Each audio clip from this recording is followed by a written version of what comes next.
The rumor mill is out on Lauri Markkanen. Let's talk about it. And let's also talk a little bit about Ace Bailey. I can't keep it in. Let's do it. It's the Hoops Nerd Show.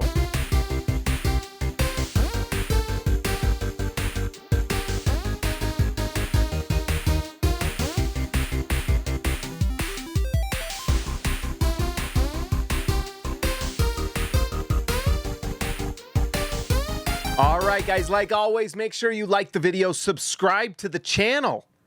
We're talking NBA and the Jazz and everything. All right, so I've been doing this a long time, guys, writing about the Jazz, talking about the Jazz, managing SLC Dunk, basically covering every rumor that ever comes out.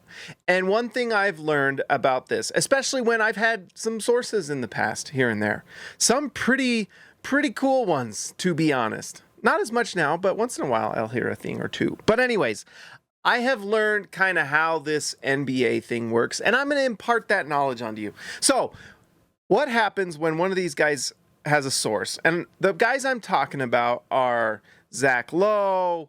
These are the major national kind of reporters or commentators or whatever. You know, probably the Stephen A. Smiths, although I don't know if he has really anyone at this point. Nobody likes Stephen A. these days at all.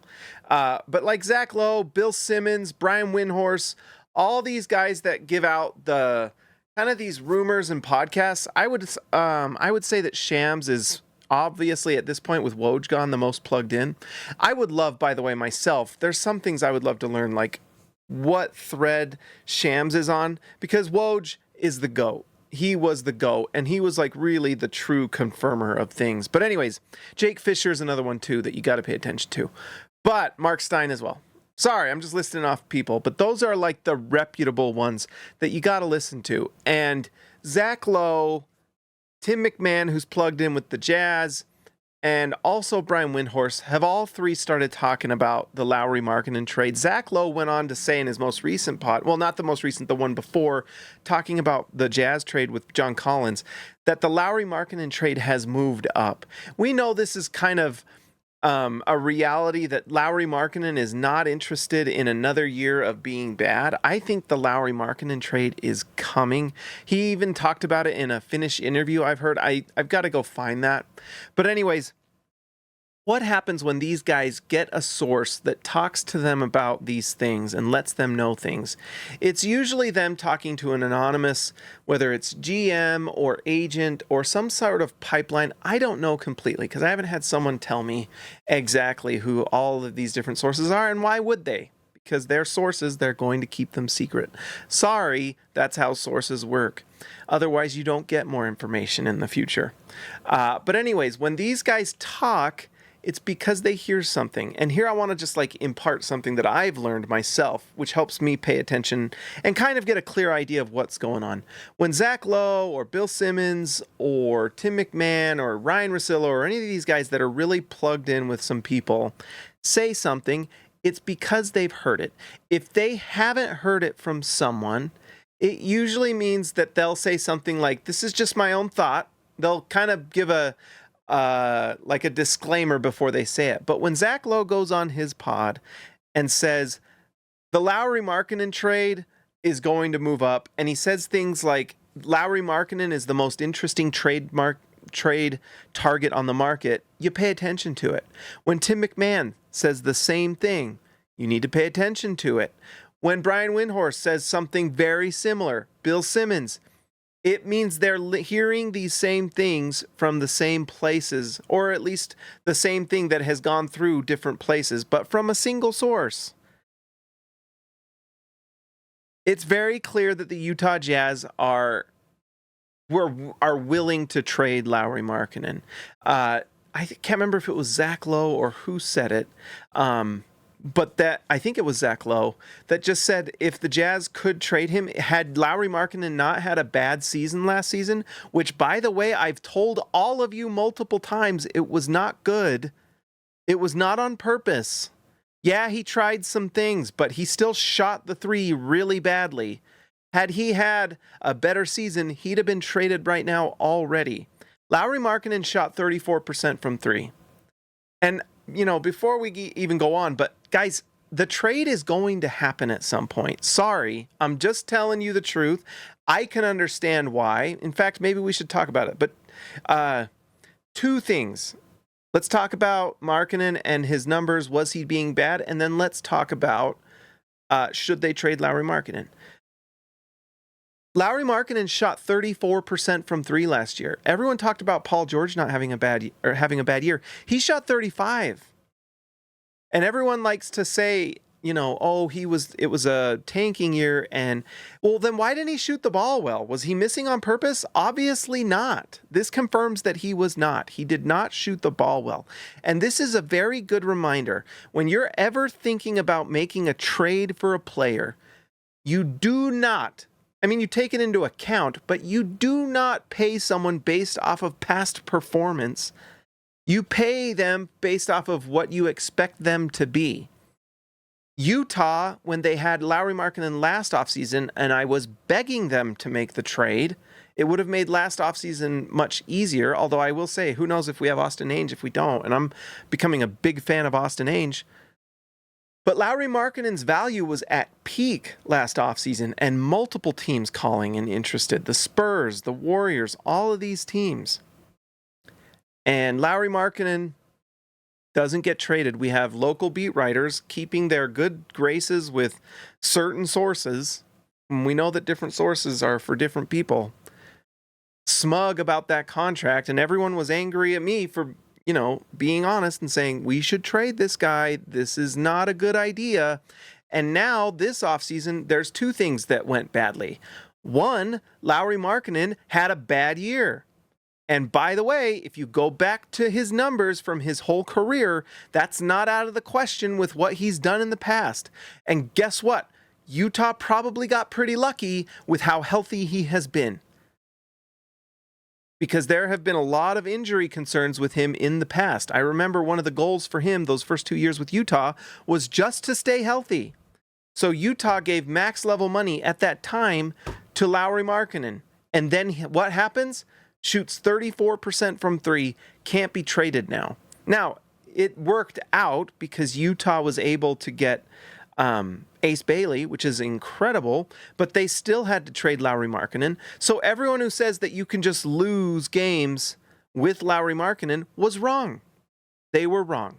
They said that the Utah Jazz could lose just as many games with Jordan Clarkson and Collin Sexton and John Collins. Well, John Collins played 40 games last year. That was a lie. I knew it was a lie. A lot of people out there said it was, well, not a lot. A lot of people had that opinion. It was wrong. Sorry. Got fooled by Jazz propaganda once again. Sorry. But those who actually follow the game and watch it and have, you know, covered this league for a long time would have told you this is dumb. And guess what? They had to rest Lauri Markkanen multiple games just to lose enough. And it was vital. It mattered. It was important because Utah ended up with Ace Bailey because they lost those games. So resting John Collins for 42 games and Ryan Smith getting a fine for $100,000, all worth it. All of it worth it. So they could get Ace Bailey. But now Utah finds themselves in a similar situation. And honestly, a serious situation with Lauri's contract because who can they trade it to? That was the second issue with giving him that freaking contract is now the CBA is much tighter, and we saw that this offseason. Not a lot of big-time moves and not a lot of big-time signings. Teams are hard capped. And like we've talked about in other videos, the NBA right now is probably stricter than the NFL because at least in the NFL, they can just cut guys. Not in the NBA, it's all guaranteed. In the NFL, it's like partial guaranteed contracts and things like that. So if things go badly, you can just cut someone. Not the NBA, you give a 4-year contract to Lauri Markkanen, and he shoots 34% from three, who is supposedly a great three-point shooter, you're stuck. And so that's where the Jazz find themselves. And so what we've seen the Jazz do, they have traded John Collins, they have traded Collin Sexton, and they have traded Jordan Clarkson, or waived Jordan Clarkson to clear space because of what happened last year, right? So the other thing we've got to consider is that not only that, but you've got to think about players of what they're going to do, not what they've done. When you see Lauri Markkanen and he and he has like 2 good seasons when he's had also a history of stuff in the past, you've got to think, well, what is Lauri Markkanen going to do? Utah, I don't know. It was not a good idea, and now teams are going to think that way. They're not going to think like, what has he done in the past 2-3 years ago? They're not going to say, well, he was an all-star 2 years ago. They're going to say, what are you doing now? And what are you going to do for me next season? Because the last thing you did was shoot 34% from 3. And that's the reality of Lauri Markkanen right now. Just to be honest, guys, he shot 34% from 3. If you go to the advanced analytics, his defensive numbers are not good. And people have the absolute audacity in the comments to tell me that they want to build around Lauri Markkanen. No. And Utah doesn't want to do that either. Lauri Markkanen is a good player when he's playing well, but he is a third option on a really good team. Okay? And that's who the Jazz need to trade him to. But like I've talked about, now this contract in the CBA is extremely restrictive. So Utah only has a few options to move him. So it's not only the fact that he did not play very well last year, it's also the contract situation is extremely difficult. So someone really has to want Lauri Markkanen. So that trade idea I gave yesterday, and people can say no all they want, but guess what? You know why you probably look at trading for like Kuminga to trade Lauri Markkanen? Because he's a developing player. You can give him a 1 year and then a 2nd year option or something like that, and you get off bad money from Lauri Markkanen. You might that Kuminga trade, to me, if they do better than that, it's a miracle, guys. It's a miracle. They are not going to get all these picks for Lauri Markkanen that people think.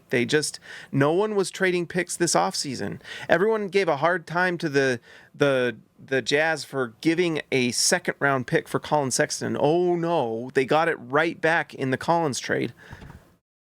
But like Cam Johnson, who had been talked about in rumors all year last year, they got 1 first round pick for him. And what they had to do was take on bad money of Michael Porter Jr.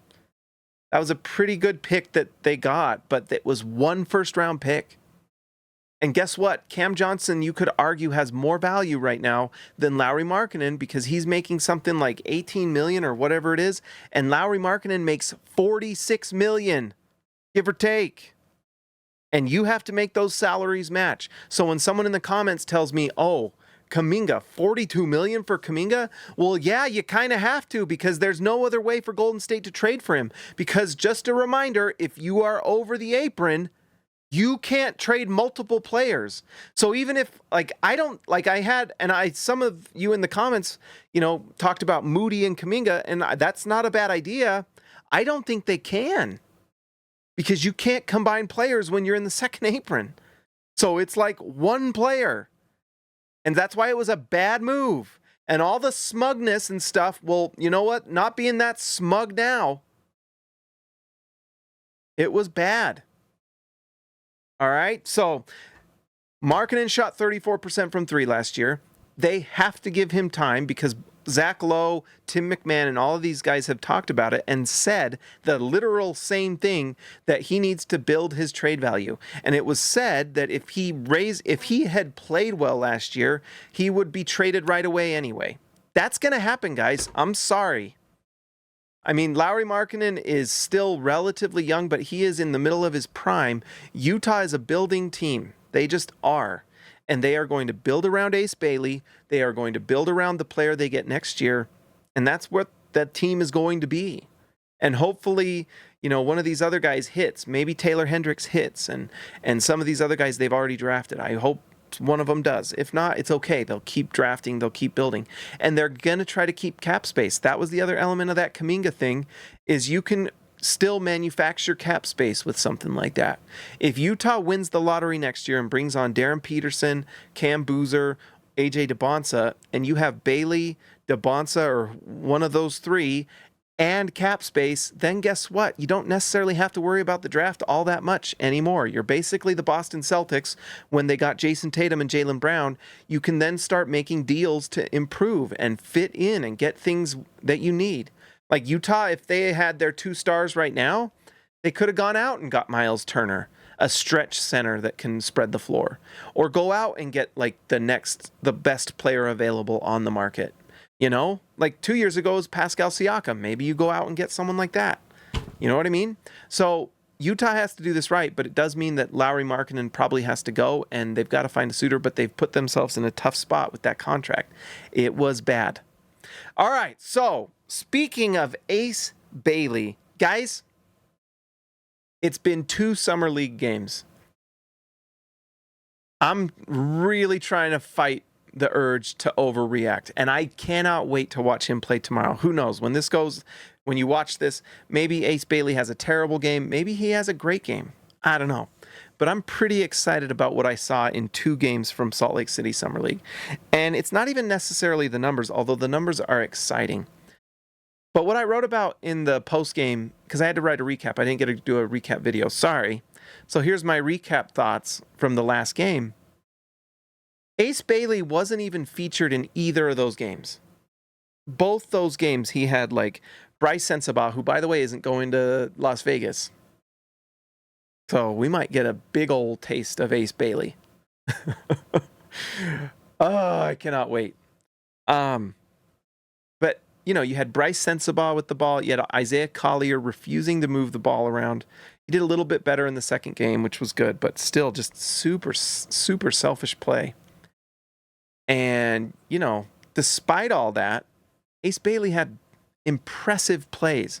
And the impressive plays in the first game were pretty similar to the ones in the second game. The second game, he just was making really good moves. And honestly, he was making unselfish plays. He had 3 assists. He had multiple rebounds. He had 4 offensive rebounds, and some of those led to, like 3 of them were dunks, putbacks.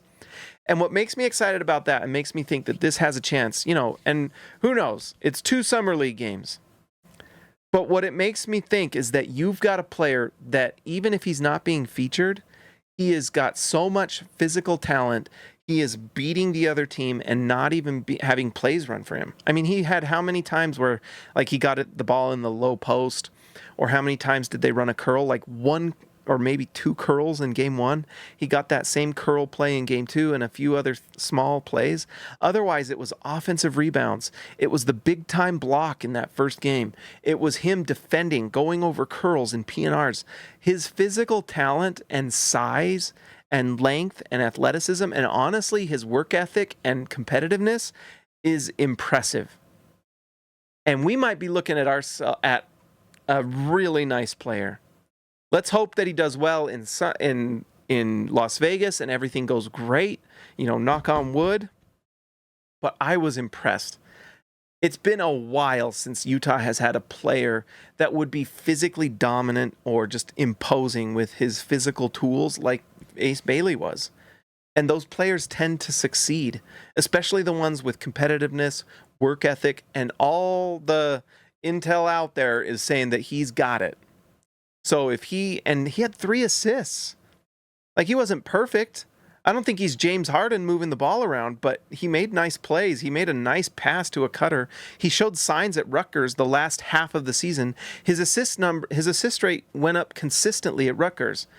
Everyone talked about, like, everyone in draft Twitter and the draft sphere would talk about his handle. And his handle does need to get better, although it looked a lot better to me than the way people talked about it. They talked about it was like freaking Bob Cousy doing this. Like, he couldn't even dribble. No. He looked pretty good. He's got to work on holding the ball when he drives to the basket, but like, honestly, he's been pretty solid. There's going to be teams that really test him, and this season's going to be great for him to just develop that handle and work on it. But what happens when that gets solid? You know? Or at least he figures out how to play without having to use it too much, I guess. The goal for Bailey would be that he just gets the ball a lot so he can just run plays and be a playmaker and run the pick and roll and make reads and things like that. Like, what if he becomes a great read player with space? He has a chance to be really, really good, guys. And if Utah does this right and gets a star next to him, you're looking at I don't even want to say it's the D word. Should I say it? Dynasty? If Utah like hits with Bailey and hits in this upcoming draft, and then some of these picks they're getting for other players, and let's say you trade Lauri Markkanen and that turns into something nice that fits the timeline, my goodness. It's pretty exciting stuff. And, you know, I don't want to toot my own horn with the Kuminga trade. We'll see what happens. But, you know, those are the type of players Utah is drafting. Those are the types of players Utah needs. Like, Kuminga is big, long, strong, athletic, and he's got some nasty to him. Ace Bailey looks like he's the same way. Big, long, athletic, defensive player. Let's say Cody Williams figures things out. Big, long, athletic, defense-first player. Utah is just stacking the deck. Taylor Hendricks, big, long, athletic, strong player. And these guys can shoot the ball. If you get, I don't know, guys. I liked the idea, and maybe it probably doesn't happen. Who knows what happens? But one thing that I am a little frustrated with Markkanen is the shot was not falling, and he doesn't defend at a high level. He just doesn't. And one thing we've learned from these playoffs is you have to defend at a high level to win games. And that's what's exciting about Bailey is he can. He's showing that he's got the ability to be that player Utah needs. It's pretty exciting stuff. Really exciting. Probably the best small forward since Gordon Hayward, right? In Utah. Like pure small forward since Gordon Hayward. Probably more talented, to be honest. And probably a better defensive player. Not probably, has a chance. Well, very much so. I mean, we'll see how it goes. But man, it's looking pretty good. And then you're talking back to like Adrian Dantley and players like that. So really exciting stuff, guys. That's all I got tonight. Those were just the few thoughts that I had. I wanted to talk about the rumors, and I wanted to talk about Ace Bailey. I'm excited. I think he has a chance to be so special. If he works hard, if he develops, if the Jazz do things right, they've got to clear the deck still. We'll see what happens. Guys, like always, like the video, subscribe to the channel. A huge shout out to all the All-Stars. I will be here tomorrow night. Post-game, we'll talk about Ace Bailey. Talk to you next time.